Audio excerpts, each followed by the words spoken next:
Nosotros somos el grupo 4, formado por Diego Di Pietro, Facundo Damaño y Cristóbal Sputnik, y hoy vamos a presentar el tema de la compresión de imágenes en formato JPG para la materia de procesamiento de imágenes y señales.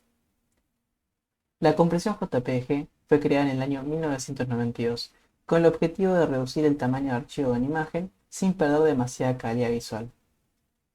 Para ver un ejemplo de esto, a continuación mostramos dos imágenes de la misma flor. La de la izquierda es una imagen con compresión PNG que aplica un enfoque lossless, donde la compresión preserva todos los detalles de la imagen original. Si bien la imagen no es alterada, tiende a generar archivos más grandes. Por otro lado, la imagen de la derecha es la misma flor, pero con la compresión JPG, donde se aplica un enfoque lossy, donde se comprime la imagen a sabiendas de que se va a perder la información con respecto a la imagen original. Pero a fines de la percepción del ojo humano, esta información es redundante. Y es esta la información que se desecha que hace que el tamaño de la imagen se reduzca considerablemente. Acá podemos ver cómo actúa la compresión con respecto al tamaño original, que en general luego de la compresión JPG la imagen pesa entre un 5 y 15% de la imagen original. Decimos también que esta compresión es efectiva, ya que es casi imperceptible para el ojo humano ver la diferencia. Este ejemplo de compresión toma como base que nosotros somos más sensibles al cambio de la intensidad de brillo que de color. Por ejemplo, en esta imagen el rectángulo es del mismo color, lo que cambia es la intensidad de brillo. Es por esto que se puede aplicar la reducción de tamaño actuando sobre el color. A continuación vamos a mostrar resumidamente los pasos del algoritmo, que son: a la imagen original se le aplica una fase de tratamiento del color, donde se aplicará una transformación del sistema RGB al sistema YCBCR para separar las componentes de luminancia y crominancia, y luego aplicar la técnica de submuestreo, donde se reduciría significativamente el tamaño de la imagen. Luego, la imagen resultante pasa por la compresión, que consiste en tres etapas, que son la transformación discreta del coseno, la cuantificación y por último una compresión Rleigh-Hoffman para finalmente obtener la imagen comprimida con un tamaño muy reducido. Comenzando con lo que es el tratamiento del color, se transforma la imagen del píxel a RGB a YCBCR, en el cual se separan las componentes de luminancia Y y la crominancia, CB y CR. Dentro de ellas está la diferencia entre azul y la luminancia y la diferencia entre rojo y la luminancia. Luego, a partir de esta conversión, se le aplica la técnica de submuestreo. Bien, esta técnica consiste en separar una imagen en sus componentes Y, CB y CR y tomar un conjunto de píxeles de la componente croma. Dentro de este conjunto de píxeles que tienen distinta crominancia, se elige uno de ellos y todo el conjunto pasa a tener esa crominancia. Esto modifica la crominancia total de la imagen, aunque la luminancia se mantiene, ya que el ojo humano es más sensible a ella, por lo que es información que no queremos perder. Finalmente se combinan la luminancia y la crominancia producto del submuestreo. Bueno, ahora vamos a hablar sobre el siguiente paso del algoritmo para compresión JPEG. Entonces, para arrancar, vamos a empezar con una abstracción simple, que es que las imágenes son señales. Son una serie numérica. ¿Qué queremos decir con esto?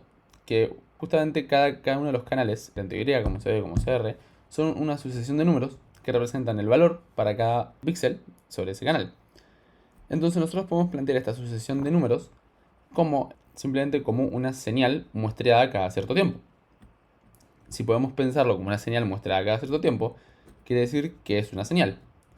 Y al ser una señal, nosotros podemos aplicarle cualquier tratamiento que conozcamos sobre señales. Entonces ahí es donde entra el primer tratamiento que vamos a aplicar, que es la utilización de la transformada discreta del coseno.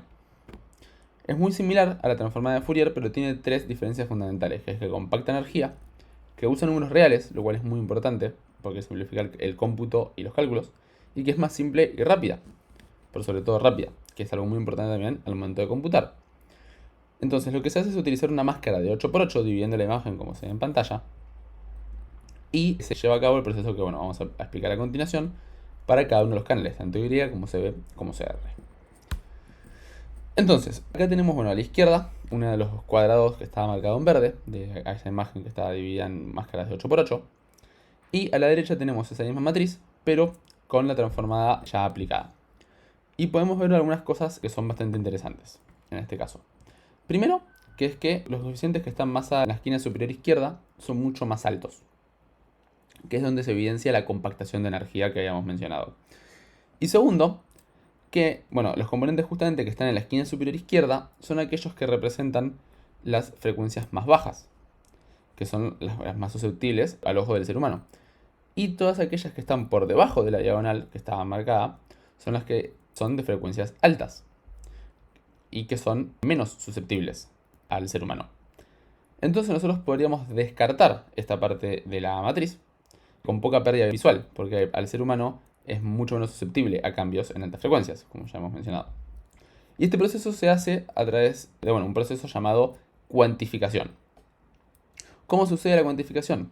Lo primero es elegir una matriz.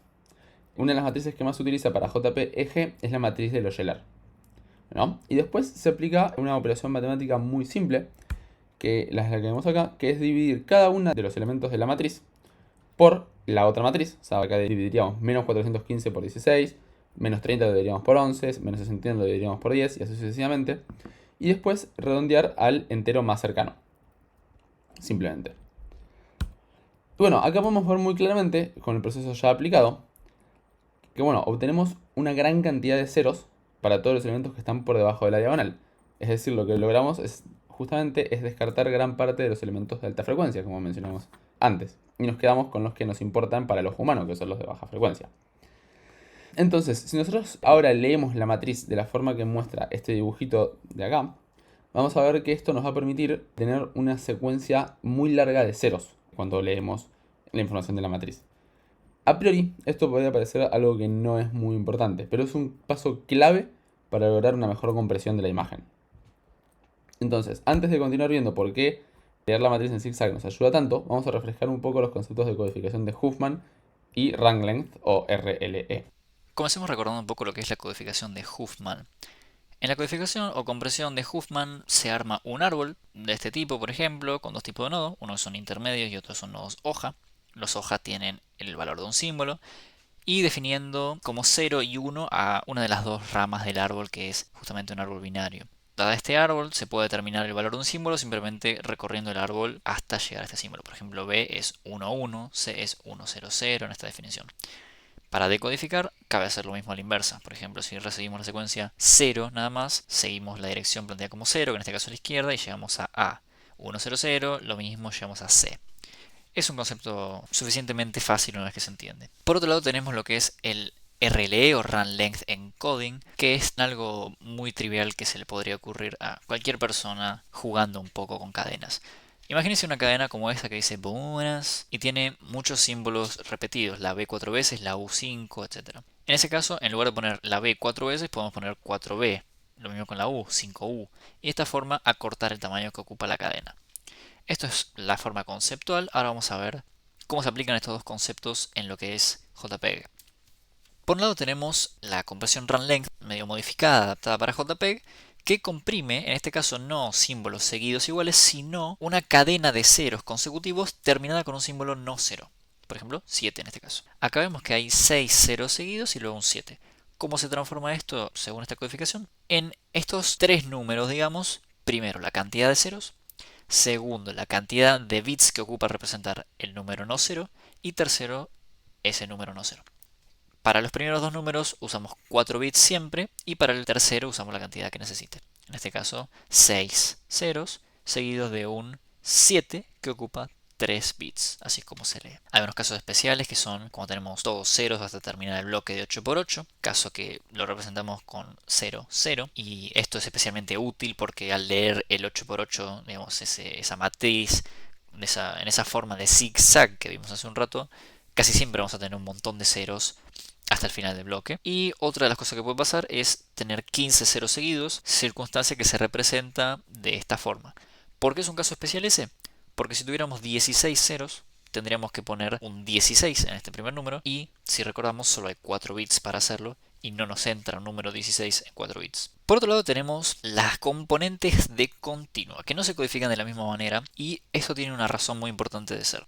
Si recuerdan lo que vimos hace tan solo instantes, La compresión runLength modificada para JPEG arranca diciendo cuántos ceros hay antes del primer número no cero. Como la componente continua va a ser prácticamente siempre un número distinto de cero, vamos a estar desperdiciando un montón de espacio en el comienzo de cada bloque, porque siempre vamos a decir, bueno, antes de esto había 0 ceros, y es redundante. Por esta razón y por otra más, que es que los componentes de continua entre bloques contiguos no varían significativamente, es que vamos a almacenar los componentes de DC por otro lado separado a los de AC. Y no vamos a guardar los números tal cual, sino que vamos a guardar, como se ve ahí, la diferencia entre el número anterior y el actual. Por ejemplo, entre 53 y 49 la diferencia es 4. Entre 60 y 53, 7. Entonces hace falta solo guardar 49 y luego diferencias, ¿no? Esto es útil porque representar la diferencia entre números que son similares va a ocupar menos espacio que representar los mismos números, justamente porque al estar cerca, esas diferencias van a ser pequeñas y van a ocupar menos bits. Una vez realizados estos dos procesos, tendremos por un lado los coeficientes de DC y por otro los de AC con RLE aplicado justamente. Así que tendremos dos grupos de símbolos que podremos comprimir con árboles de Huffman, que ya son estándares para JPEG, y obtener así un archivo incluso más corto. ¿Por qué usamos árboles estándares? Porque de no hacerlo tendríamos que guardar el árbol de Huffman específico usado para comprimir esa información dentro del mismo archivo JPEG. Y sería un desperdicio total de archivo, todo el trabajo que hicimos habría sido en vano. Por lo tanto, usamos árboles ya estándares. Una vez realizado esto, tendremos nuestro archivo final codificado y comprimido de acuerdo con el algoritmo JPEG. La decodificación es relativamente sencilla, cabe seguir este proceso a la inversa. Esto es invertible hasta cierto punto, dado que toda la primera parte de tratamiento de color no es posible de volver atrás, ya que estamos intencionalmente descartando gran parte de la información del archivo. Pero toda la parte que implica la compresión de JPEG sí es posible de invertir, y esto sucede de la siguiente forma. Partiendo del archivo JPEG, obtenemos, tras aplicar RLE y Huffman a la inversa, de nuevo los coeficientes de DC y de AC. Estos están cuantificados, por lo cual tenemos que aplicar la cuantificación inversa para volver esa matriz como deformada a sus magnitudes originales. Claramente vamos a estar perdiendo información haciendo esto, porque si recuerdan nosotros dividimos y redondeamos, por lo que ahí perdimos un fragmento de la información de cada coeficiente. Pero esto es intencional. Una vez hacemos esto, vamos a tener las matrices con ya los coeficientes de frecuencia de los cosenos, así que aplicando la transformada de DCT inversa, volveremos a tener uno por uno los valores originales de esa matriz. Esto nos permitirá tener de nuevo los canales Y, CB y CR, que podemos sumar o pasar a RGB o hacer lo que sea para volver a tener la imagen original, que no será exactamente la misma, pero visiblemente sí será igual. En síntesis, JPEG aprovecha de hechos biológicos para preprocesar la imagen. Si recuerdan, la parte que eliminamos, gran parte de la crominancia de la imagen y no de la luminancia, justamente porque el ojo humano es menos sensible a los cambios de color que de brillo. Por otro lado, pasamos la imagen al dominio de la frecuencia, lo cual es muy interesante porque a priori uno no pensaría que las imágenes se pueden interpretar de esa forma. En tercer lugar, usamos hechos biológicos para eliminar más información. En este caso son las variaciones de alta frecuencia de brillo y de color, como vimos al cuantificar que eliminamos la mitad de la matriz. Y finalmente estamos comprimiendo este resultado con técnicas ya tradicionales de compresión de archivos. Así que sin mucho más, gracias por su atención.